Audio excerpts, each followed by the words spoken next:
हरे कृष्णा। श्रीमद् भगवद गीता यथारूप अध्याय 9 परम गुह्य ज्ञान।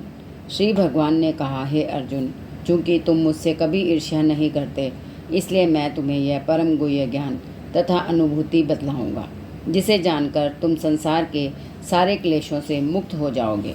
यह ज्ञान सब विद्याओं का राज्य है, जो समस्त रहस्यों में सर्वाधिक गोपनीय है। यह परम शुद्ध है, और चूंकि यह आत्मा की प्रत्यक्ष अनुभूति कराने वाला है, अतः यह धर्म का सिद्धांत है। यह अविनाशी है और अत्यंत सुखपूर्वक संपन्न किया जाता है। हे परंतप, जो लोग भक्ति में श्रद्धा नहीं रखते, वे मुझे प्राप्त नहीं कर पाते। अतः वे इस भौतिक जगत में जन्म मृत्यु के मार्ग पर वापस आते रहते हैं। यह संपूर्ण जगत मेरे अव्यक्त रूप द्वारा व्याप्त है। समस्त जीव मुझ में हैं, किंतु मैं उनमें नहीं हूँ। तथापि मेरे द्वारा उत्पन्न सारी वस्तुएं मुझ में स्थित नहीं रहती। जरा मेरे योग ऐश्वर्य को देखो।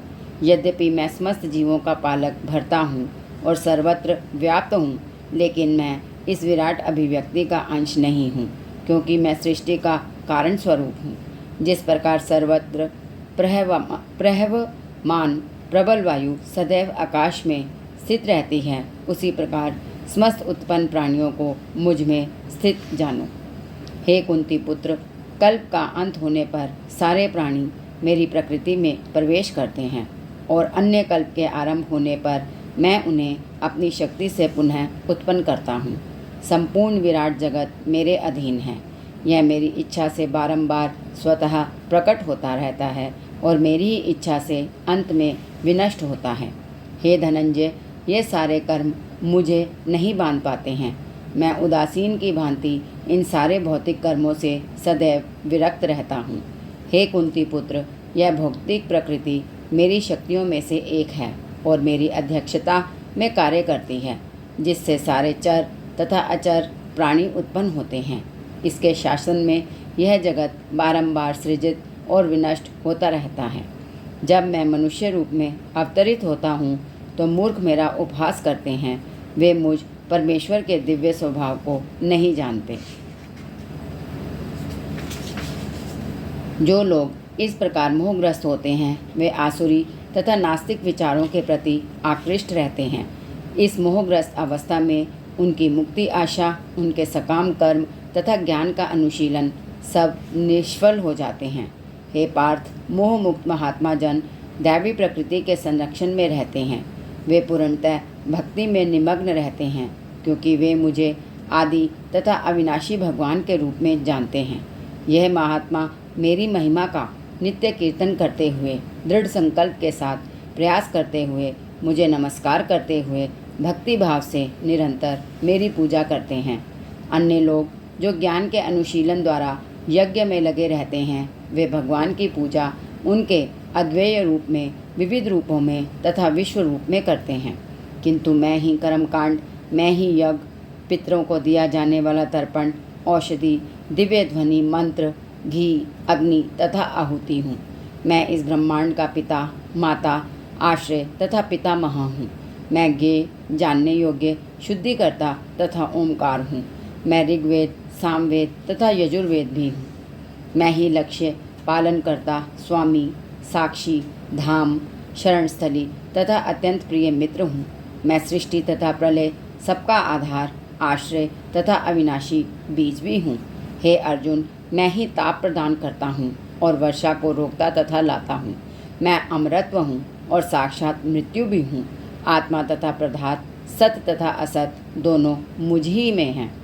जो वेदों का अध्ययन करते तथा सोमरस का पान करते हैं, वे स्वर्ग प्राप्ति की गवेषणा करते हुए अप्रत्यक्ष रूप से मेरी पूजा करते हैं। वे पाप कर्मों से शुद्ध होकर इंद्र के पवित्र स्वर्गिक धाम में जन्म लेते हैं, जहाँ वे देवताओं का सा आनंद भोगते हैं। इस प्रकार जब वे उपासक विस्तृत स्वर्गिक इंद्रिय सुख को भोग लेते हैं और उनके पुण्य कर्मों के फल क्षीण हो जाते हैं, तो वो इस मृत्युलोक में पुनः लौट आते हैं। इस प्रकार जो तीनों वेदों के सिद्धांतों में दृढ़ रहकर इंद्रिय सुख की गवेषणा करते हैं, उन्हें जन्म मृत्यु का चक्र ही मिल पाता है। किंतु जो लोग अनन्य भाव से मेरे दिव्य स्वरूप का ध्यान करते हुए निरंतर मेरी पूजा करते हैं, उनकी जो आवश्यकताएं होती हैं उन्हें मैं पूरा करता हूँ और जो कुछ उनके पास है उसकी रक्षा करता हूँ। हे कुंती पुत्र, जो लोग अन्य देवताओं के भक्त हैं और उनकी श्रद्धापूर्वक पूजा करते हैं, वास्तव में वे भी मेरी ही पूजा करते हैं, किंतु वे यह त्रुटिपूर्वक ढंग से करते हैं। मैं ही समस्त यज्ञों का एकमात्र भोक्ता तथा स्वामी हूँ। अतः जो लोग मेरे वास्तविक दिव्य स्वभाव को नहीं पहचान पाते, वे नीचे गिर जाते हैं। जो देवताओं की पूजा करते हैं वे देवताओं के बीच जन्म लेंगे। जो पितरों को पूजते हैं वे पितरों के पास जाते हैं। जो भूत प्रेतों की उपासना करते हैं वे उन्हीं के बीच जन्म लेते हैं। और जो मेरी पूजा करते हैं वे मेरे साथ निवास करते हैं। यदि कोई प्रेम तथा भक्ति के साथ मुझे पत्र, पुष्प, फल या जल प्रदान करता है तो मैं उसे स्वीकार करता हूँ। हे कुंती पुत्र, तुम जो कुछ करते हो, जो कुछ खाते हो, जो कुछ अर्पित करते हो या दान देते हो और जो भी तपस्या करते हो उसे मुझे अर्पित करते हुए करो।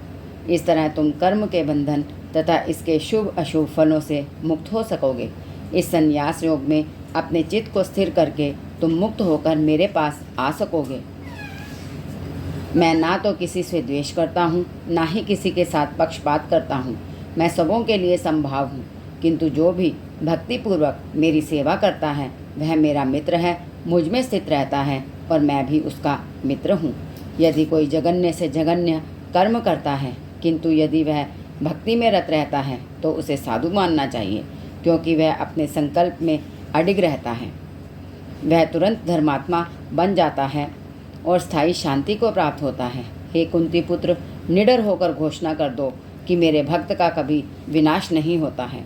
हे पार्थ, जो लोग मेरी शरण ग्रहण करते हैं वे भले ही निम्न जन्मा स्त्री, वैश्य, व्यापारी तथा शूद्र श्रमिक क्यों न हो, वे परम धाम को प्राप्त करते हैं। फिर धर्मात्मा, ब्राह्मणों, भक्तों तथा राजऋषियों के लिए तो कहना ही क्या है। अतः इस क्षणिक दुखमय संसार में आ जाने पर मेरी प्रेमा भक्ति में अपने आप को लगाओ। अपने मन को मेरे नित्य चिंतन में लगाओ। मेरे भक्त बनो, मुझे नमस्कार करो और मेरी ही पूजा करो। इस प्रकार मुझ में पूर्णतः तल्लीन होने पर तुम निश्चित रूप से मुझको प्राप्त होगे। इस प्रकार श्रीमद् भगवद गीता के 9वें अध्याय परम गुह्य ज्ञान का भक्ति वेदांत अर्थ पूर्ण हुआ। हरे कृष्णा।